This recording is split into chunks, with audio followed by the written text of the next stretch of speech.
Hello everybody, I am Deepika from LearnoHub, a free learning platform where you can study physics, chemistry, maths, biology absolutely for free only at learnohub.com.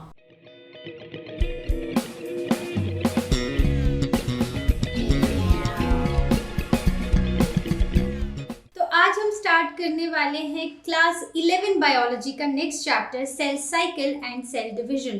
तो आज हम करेंगे question number 1 to question number 8।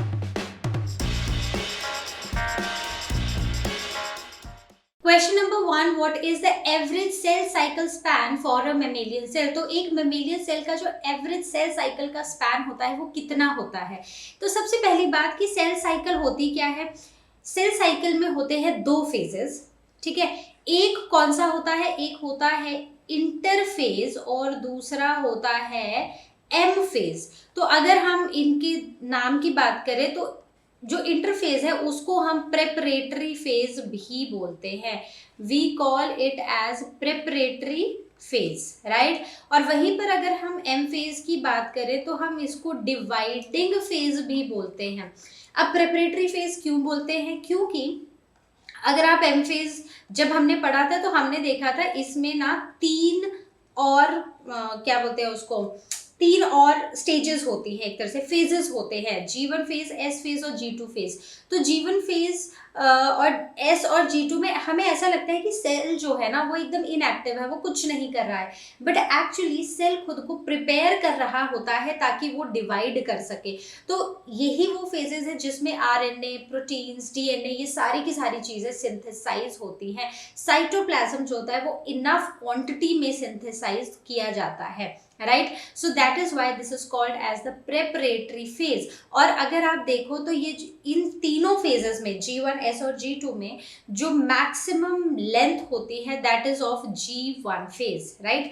अब हम आते हैं दूसरे phase में, that is M phase. M phase को हम क्या बोलते हैं, डिवाइडिंग फेज भी, क्योंकि एक बार इंटरफेज कंप्लीट हुआ, पहले इंटरफेज आता है जिसमें सेल डिवाइड करने के लिए प्रिपेयर करता है, उसके बाद आता है एम फेज। एम फेज में सेल क्या करता है, एक्चुअली डिवाइड कर जाता है, right. So this is called as the dividing phase. अब अगर हम दोनों फेजेस की बात करें, इंटरफेज की और एम फेज की, तो जो इंटरफेज होता है उसमें सेल बिताता है अराउंड 95% ऑफ इट्स टाइम, और जो 5% टाइम होता है वो मिलता है एम फेज को। तो मतलब कि प्रिपरेशन में वो ज़्यादा टाइम बिता रहा है और फाइनली डिवाइड वो एकदम से हो जा रहा है। वैसे ही जैसे कि हम एग्जाम्स की तैयारी करने के लिए हम महीनों लगा देते हैं, राइट, और 3 घंटे में एग्जाम खत्म हो जाता है। Same is the case with the cell cycle. तो अब हमसे क्वेश्चन पूछा गया कि एवरेज सेल साइकिल स्पैन क्या है एक मेमेलियन सेल का। तो आंसर है 24 आवर्स। अब अगर आप अलग अलग सेल्स मेमेलियन सेल्स पढ़ने जाओगे, जैसे आप स्पर्म सेल के बारे में पढ़ रहे हो, तो उसका जो एवरेज स्पैन है कुछ अराउंड 72 आवर्स है उसका सेल साइकिल का स्पैन। वहीं पर अगर आप RBCs पढ़ने जाओगे वो है अराउंड 7 डेज, राइट। बट अगर हम एवरेज की बात करें, सबका एक निचोड़ निकाल लें और एवरेज सेल साइकिल के स्पैन की बात करें तो वो होगा 24 आवर्स। जैसे कि आप इस पिक्चर में भी देख सकते हो, इस डायग्राम में यहाँ से स्टार्ट हो रहा है कौन सा फेज, इंटरफेज, ठीक है, यहाँ तक इंटरफेज है, और जस्ट ये इतना सा जो टाइम उसने लिया है सेल ने वो डिवाइड करने के लिए लिया है। Okay, so I hope this is clear. Question number 2, distinguish cytokinesis from karyokinesis. तो cytokinesis और karyokinesis में क्या डिफरेंस है। तो जहां तक हम cytokinesis की बात करते हैं, कहीं पर हमें एक वर्ड दिमाग में आ रहा है, कौन सा वर्ड, साइटोप्लाज्म। तो basically cytokinesis is the division of cytoplasm and karyokinesis is the division of nucleus. तो अब हम बात करते हैं कि दोनों चीजें होती कब हैं। तो ये है हमारे पास एक फुल्ली ग्रोन सेल, राइट। अब क्या होगा, अब इस सेल को करना है डिवाइड। तो ये सेल क्या करेगा, सबसे पहले ये अपना जो न्यूक्लियस है ना उसको डिवाइड कर लेगा, ठीक है। उसके बाद इसका जो साइटोप्लाज्म है वो हमें डिवाइड होता हुआ दिखाई देगा, ठीक है। और फाइनली क्या होगा, फाइनली हमारे पास बन जाएंगे 2 डॉटर सेल्स, मतलब हमें मिल जाएंगे 2 डॉटर सेल्स, राइट। तो हो क्या रहा है, कैरियोकाइनेसिस पहले हो रही है, मतलब न्यूक्लियर डिवीजन पहले हो रहा है और साइटोप्लाज्मिक डिवीजन बाद में हो रहा है। तो जो न्यूक्लियर डिवीजन है it takes place during the M phase, और जो साइटोप्लाज्मिक डिवीजन है वो होता है at the end of M phase. जैसे हमने टीलोफेज में पढ़ा है, क्या होता है कि 2 डॉटर सेल्स हमें मिल जाते हैं। So this cytokinesis take place at the end of the M phase. Clear? तो I hope this was simple. Question number 3, describe the events taking place during interphase. तो हमें उन इवेंट्स को डिस्क्राइब करना है जो इंटरफेज के टाइम होते हैं। तो जैसे कि हमने क्वेश्चन नंबर 1 में डिस्कस किया था, सेल साइकिल जो होती है वो 2 फेजेस में होती है, इंटरफेज और एम फेज। तो इंटरफेज जो होता है वो लॉन्गेस्ट पीरियड होता है एक सेल साइकिल का। एक सेल जो है अराउंड 95% अपना टाइम जो है वो स्पेंड करता है, मतलब सेल साइकिल वाला जो टाइम है वो स्पेंड करता है इन इंटरफेज, और इसको हम रेस्टिंग फेज भी बोलते हैं। और रेस्टिंग फेज बोलने का मतलब ये है कि सेल जो है ना, आपको वो कुछ करता हुआ नहीं दिखाई देता, आपको लगता है कि वो आराम कर रहा है उस टाइम पर, but basically what is this phase, जैसा हमने पहले पढ़ा था, it is the preparatory phase. Preparations for what, for division. तो वो खुद को तैयार कर रहा होता है खुद को डिवाइड करने के लिए। तो अब ये जो इंटरफेज है ना, इंटरफेज में आगे 3 फेजेस होते हैं, G1 phase, right, S phase और G2 फेज। ठीक है, तो अब एक एक को हम पढ़ते हैं। सबसे पहले अगर हम बात करें G1 फेज की, तो G1 फेज को हम गैप 1 भी बोलते हैं, इसको फर्स्ट ग्रोथ फेज भी बोलते हैं, इसको पोस्ट माइटोटिक फेज भी बोलते हैं, मतलब माइटोसिस के बाद वाला फेज। क्योंकि होगा क्या, एक सेल है ना वो डिवाइड हुआ, उसने 2, ये हमारा एक सेल था, ये डिवाइड हो गया 2 में। ठीक है, अब ये जो दोनों सेल्स है ना ये फर्दर इंक्रीज करेंगे साइज में, वो ममा सेल्स बन जाएंगे, और उसके बाद वो फिर से कहाँ पर आ जाएंगे, सेम ही सेल डिवीजन वाली साइकिल में। तो एक बार डिवाइड हो गए तो उसके बाद again they will enter into which phase, M phase, right, the new cells, the daughter cells। तो इसलिए इसको पोस्ट माइटोटिक फेज भी बोलते हैं, क्योंकि ये माइटोसिस के बाद होता है। उसके बाद this is the longest stage of interphase. तो अगर हम इंटरफेज के 3 फेजेस की बात करें, जैसे आपको बहुत ही क्लियरली इस पिक्चर में दिखाई दे रहा है कि ये जो सेल है ना, ये जब इंटरफेज में भी है तो भी सबसे ज्यादा टाइम ये बिता रहा है G1 फेज में।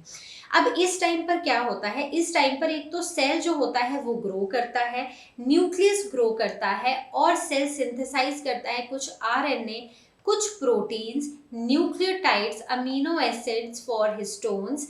एंड हिस्टोन्स क्या है, प्रोटीन्स है। प्रोटीन्स किससे बनते हैं, अमीनो एसिड से, राइट। तो ये आरएनए, प्रोटीन्स, कुछ अमीनो एसिड जो हिस्टोन्स बनाने में हमें चाहिए, उन सब के लिए ये तैयारी करता है, उन सबको ये ऑलरेडी सिंथेसाइज कर लेता है।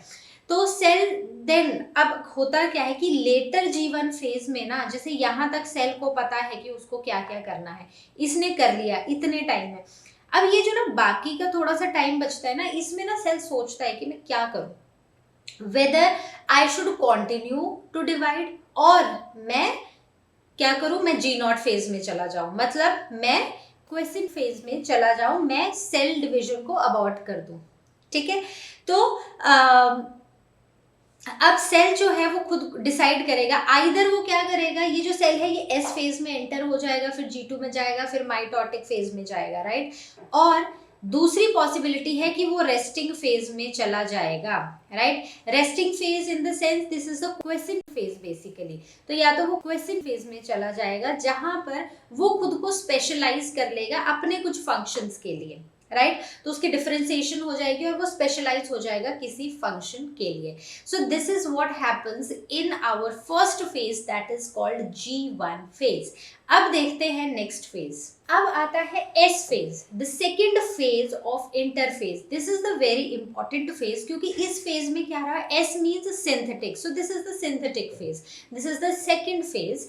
एंड इसमें क्या होता है, जो क्रोमोसोम्स होते हैं ना, दे starts to duplicate, ठीक है। So chromosomes along with their DNA they replicate, और जो डीएनए होता है उसका जो कंटेंट होता है वो डबल हो जाता है। कितना हो जाता है? वो 2x हो जाता है इन नंबर, राइट। सो मान लो कि अभी कितने हैं? 10 हैं chromosomes, this is rough, 10 DNA है, ठीक है। This is just an explanation. So बाद में क्या होगा, इस सेल, इस फेज के एंड में, सिंथेटिक फेज के एंड में, सो 10 इंटू 2 हो जाएगा, राइट। तो क्या होगा 10 इंटू 2, तो हमारे पास 20 डीएनए आ जाएंगे, राइट। अब जितने भी क्रोमोसोम्स हैं वो हमेशा सेम रहते हैं, ठीक है, उनमें कोई चेंजेस नहीं आते हैं, दे आर द सेम। अब रेप्लिकेशन के बाद जो डॉटर सेल्स आते हैं ना, वो क्या करते हैं, अब ये हमारे पास ऐसे डॉटर सेल्स हैं, ठीक है, सॉरी ये क्रोमोसोम्स हैं, तो ये क्या करते हैं, और जो डॉटर सेल्स भी होते हैं वो यहाँ पर इस सेंट्रोमियर से ही अटैच्ड रहते हैं, वो अलग नहीं होते हैं, right. So this is what this was, this phase, synthetic phase. And why is it important? क्योंकि यहाँ पर होती है डीएनए रेप्लिकेशन, राइट। अब देखते हैं हम अपना next phase, that is G2 phase. Now the next phase is G2 phase, that is called age gap 2 phase, या फिर ग्रोथ, सेकेंड ग्रोथ फेज, या फिर प्री माइटोटिक फेज। क्यों? क्योंकि ये माइटोसिस से पहले हो रहा है, that is why we call it as a pre mitotic phase. तो इसमें क्या होता है, जो सिंथेसिस होती है आरएनए की और प्रोटीन्स की, वो बढ़ जाती है, और जितने भी सेल ऑर्गेनेल्स होते हैं वो डुप्लीकेट, वो मल्टीप्लाई होना शुरू हो जाते हैं। So that is the G2 phase, that is the gap 2 phase. So we talked about this phase, right? So I hope this is clear. Question number 4, what is G0 phase of the cell cycle? G0 phase को हम बोलते हैं quiescent phase भी बोलते हैं, या फिर इसको जीरो फेज भी बोला जाता है। तो ये वो फेज है जिसमें सेल जो होता है वो बिल्कुल इनएक्टिव होता है, उसको बिल्कुल डिवाइड करने का मन नहीं होता है, और वो एकदम शांत बैठा होता है, उसमें कोई डीएनए रेप्लिकेशन कुछ नहीं हो रहा होता है, लेकिन उसमें एक चीज हो रही होती है, that is called as transcription, और उससे प्रोटीन्स बन रहे होते हैं जो उसकी फंक्शनिंग के लिए उसको जो रिक्वायरमेंट होती है सिर्फ उतना ही वो काम करता है। उसको जब तक बोलेंगे नहीं ना कि तुम डिवाइड करो, तुमको वहां सेल्स जाके रिप्लेस करने हैं, तुमको डिफरेंशिएट होना है, तब तक वो कुछ नहीं करता है, वो वैसा ही रहता है। तो इसमें ऐसा होता क्यों है? क्योंकि इसमें माइटोजेंस एब्सेंट होते हैं। माइटोजेंस क्या होते हैं? ये बेसिकली इंड्यूसर्स होते हैं सेल डिविजन के लिए, ये सेल को इंड्यूस करते हैं ताकि वो डिवाइड कर पाए, ठीक है। तो इसमें ना ही एनर्जी रिच कंपाउंड्स होते हैं।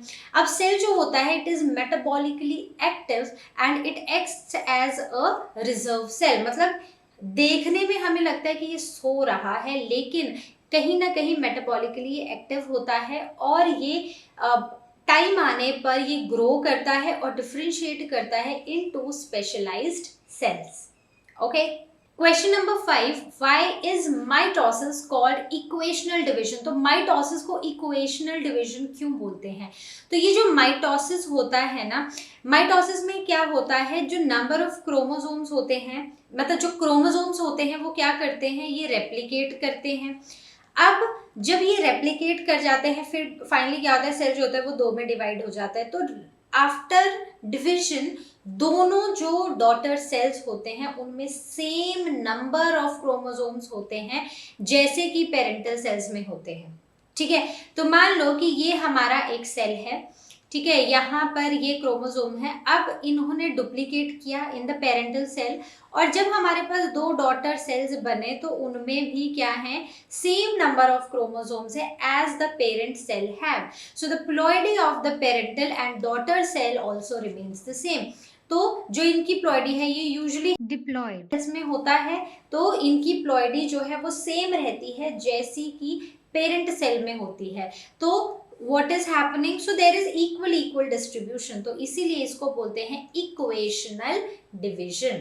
Question number 6, name the stage of the cell cycle at which one of the following occurs. हमें सेल साइकिल की वो स्टेजेस बतानी है जहां पर ये इवेंट्स होते हैं।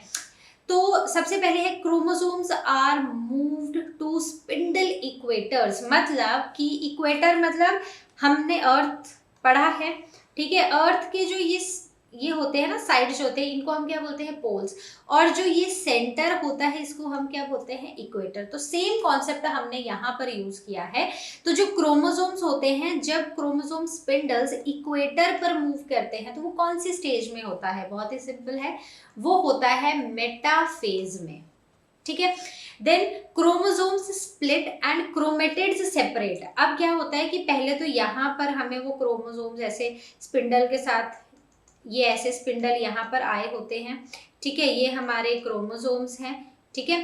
अब क्या होता है, धीरे धीरे क्या होगा, ये जो क्रोमोसोम्स है ना, ये स्प्लिट, सेंट्रोमियर स्प्लिट होगा, ठीक है, और जो क्रोमेटिड्स है ना वो एक दूसरे से अलग हो जाएंगे। तो ये कब होता है, after metaphase, that is called as anaphase.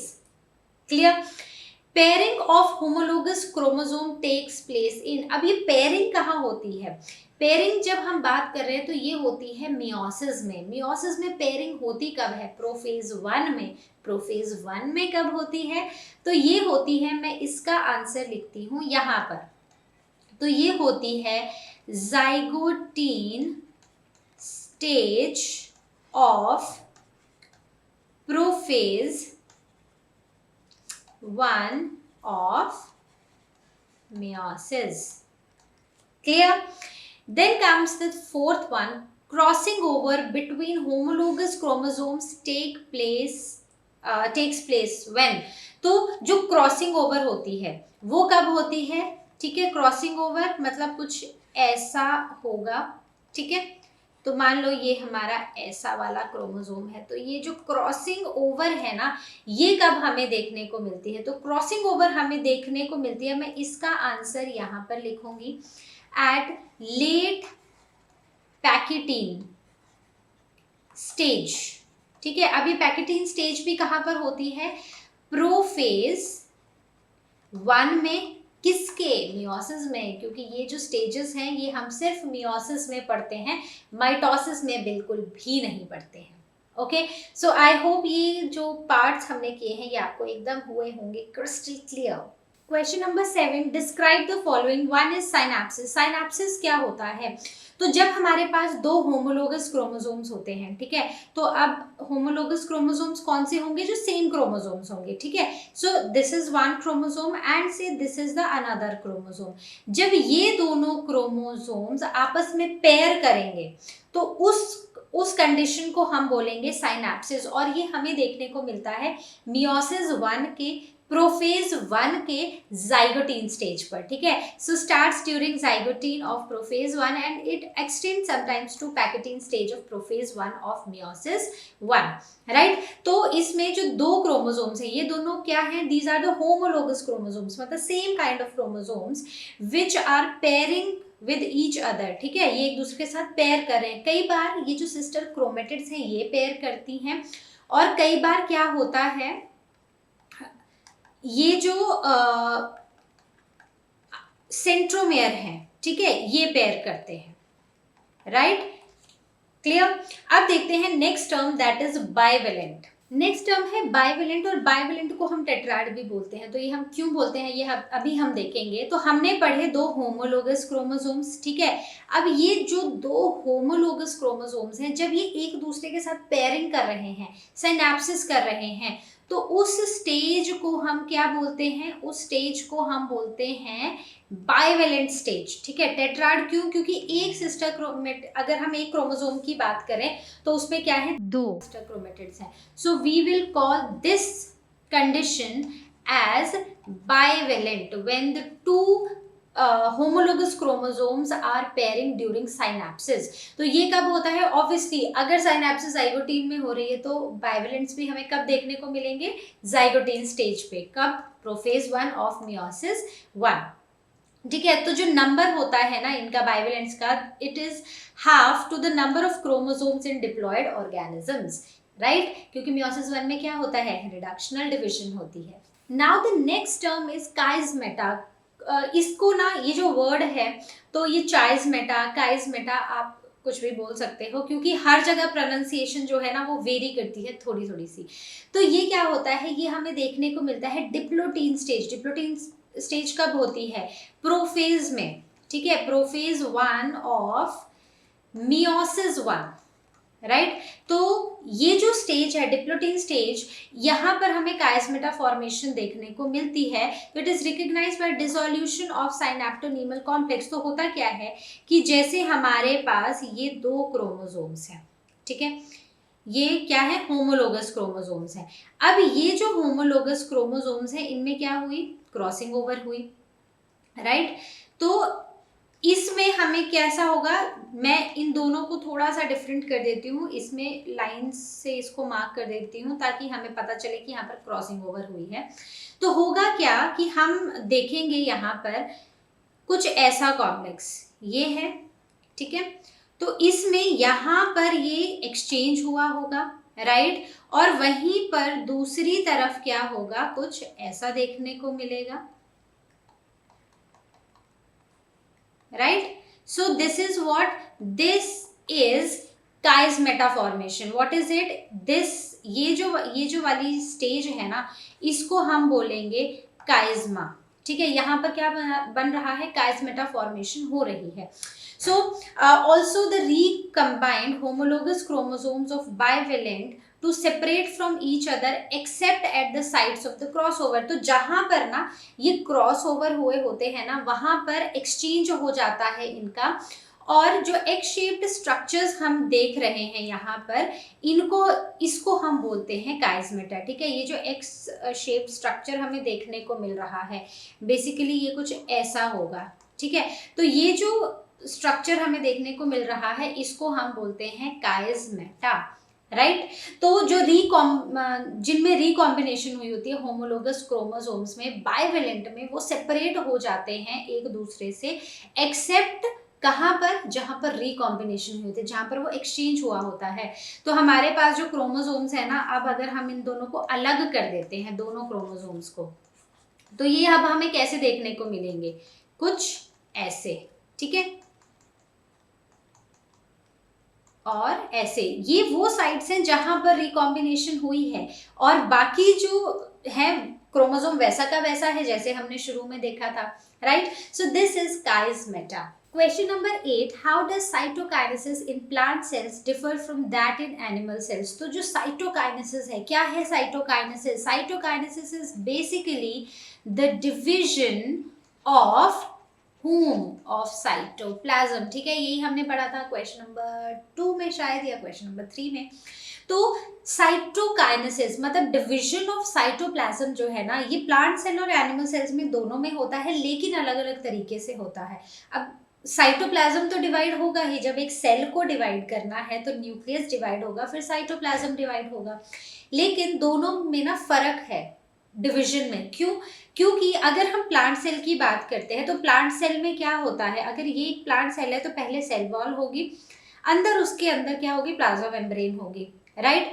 अब वहीं पर अगर हम बात करते हैं एक एनिमल सेल की, तो ये हमारा एक एनिमल सेल है जिसमें सेल वॉल तो होती नहीं है, और इसी वजह से एक डिफरेंस अराइज होता है इनके डिवीजन में, ठीक है, कि इनमें जो साइटोप्लाज्म है वो कैसे डिवाइड होगा। तो सबसे पहली बात कि अभी तक क्या हो गया होगा, न्यूक्लियस डिवाइड हो चुका होगा, मतलब कैरियोकाइनेसिस हो चुकी होगी, राइट। तो हमने पढ़ा था कि पहले न्यूक्लियस डिवाइड करता है और उसके बाद साइटोप्लाज्म डिवाइड करता है।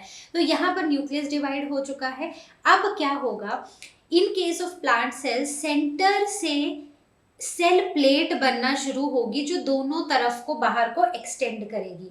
वहीं पर एनिमल सेल्स में क्या होगा, जो वॉल है ना, जो प्लाज्मा मेम्ब्रेन है, वो इनवेजिनेट होना शुरू हो जाएगी, मतलब वो अंदर को एक फरोसी बनाना शुरू हो जाएगी और वो बाहर से अंदर की तरफ को डिवाइड होगा। तो यहाँ पर क्लीवेज मेथड होता है और यहाँ पर सेल प्लेट मेथड होता है, ये है मेन फर्क।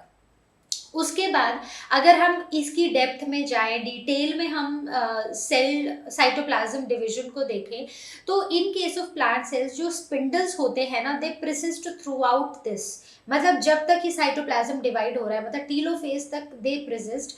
बट एनिमल सेल्स में ना जैसे ही एनाफेज आता है ना, वो डीजेनरेट हो जाते हैं, लेकिन प्लांट सेल्स के केस में साइटोकाइनेसिस तक स्पिंडल्स रहते हैं, राइट। तो in case of animal cells anaphase में ही स्पिंडल्स डीजेनरेट हो जाते हैं। अब सेल प्लेट जो है ना वो अंदर से बाहर की तरफ को, so moves to the centre and extends towards the exterior. वहीं पर एनिमल सेल्स में होता है cleavage begins at periphery and advances inward. जो क्लीवेज है ना वो बाहर से शुरू होती है और अंदर की तरफ को आती है और फाइनली ऐसे अंदर की तरफ को आएगी और सेल जो है वो दो हिस्सों में डिवाइड हो जाएगा। राइट? क्लियर? सिंपल था। तो अब थोड़ा सा डायग्रामेटिकली भी देख लेते हैं। सिंपल सी चीजें हैं। साइटोकाइनेसिस जो होता है प्लांट्स में, उसमें बीच से ये सेल प्लेट बनना शुरू होती है, वेसिकल्स बनना शुरू होते हैं और फाइनली ये जो सेल्स है ना ये कुछ ऐसे डिवाइड हो जाते हैं। ठीक है, ये बीच में क्या आ जाती है, मिडल लैमेला आ जाती है और फिर यहाँ पर फाइनली बीच में से दो सेल्स बन गए, दोनों साइड पे डॉटर सेल्स आ गए और बीच में बन जाती है इनके बीच में सेल वॉल। राइट? वहीं पर अगर हम एक एनिमल सेल की बात करें तो बाहर की तरफ से जो मेम्ब्रेन है ना वो अंदर की तरफ को जाने लगती है और फाइनली सेंटर में आके ये यहाँ से ब्रेक हो जाती है और हमें मिल जाते हैं दो डॉटर सेल्स। क्लियर? तो आई होप जितने भी क्वेश्चंस आज हमने डिस्कस किए हैं वो आपको एकदम हुए होंगे क्रिस्टल क्लियर। तो अब हम मिलेंगे अपनी नेक्स्ट वीडियो में और जैसा कि आप जानते हैं लर्नो हब फ्री है पर बेस्ट है।